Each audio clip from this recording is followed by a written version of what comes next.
Dito tayo kay Ate Si Cecil. Cecil. Hi, Ate Cecil. Fred, pagdasal mo, Bakit? huwag siya malaglag sa second round. At least second round na.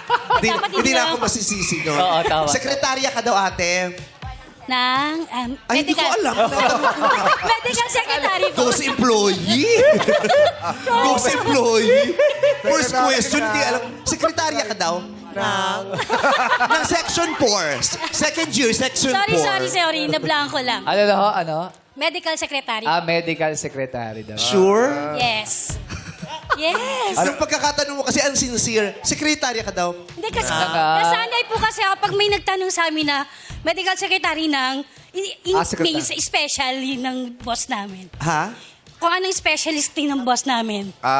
Yes, ganun. Pero Okay. sekretarya ka nga. Yes, ma'am. Hindi kayo sanay na, sekretarya daw po kayo? Opo. Hindi nyo inaamin agad.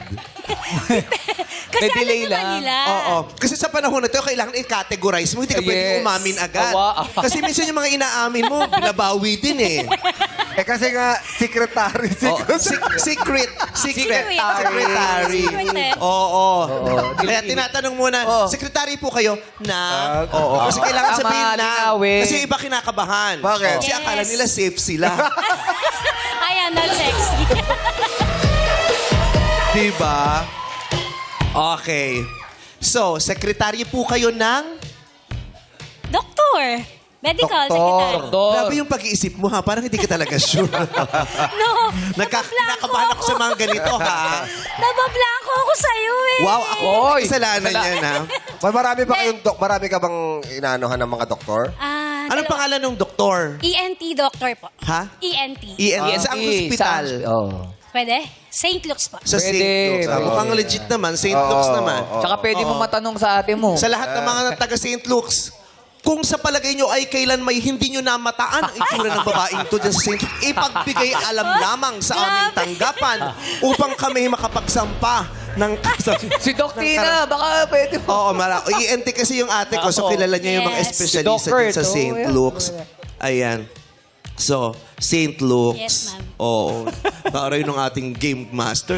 Ayaw lumayo sa E. Rodriguez na nagpunta. Sa halagang 600,000. Isa-isang kumpanya, yung malalapit. Mali mo naman BGC. BG's. Saan pong branch dito sa E. Rodriguez o BGC? BGC. E. Rodriguez po. Ay, malapit. Matagal na po kayong sekretarya? Yes, sir. Ilang taon na po? St. Luke's po, 9 years po. 9 years. Opo.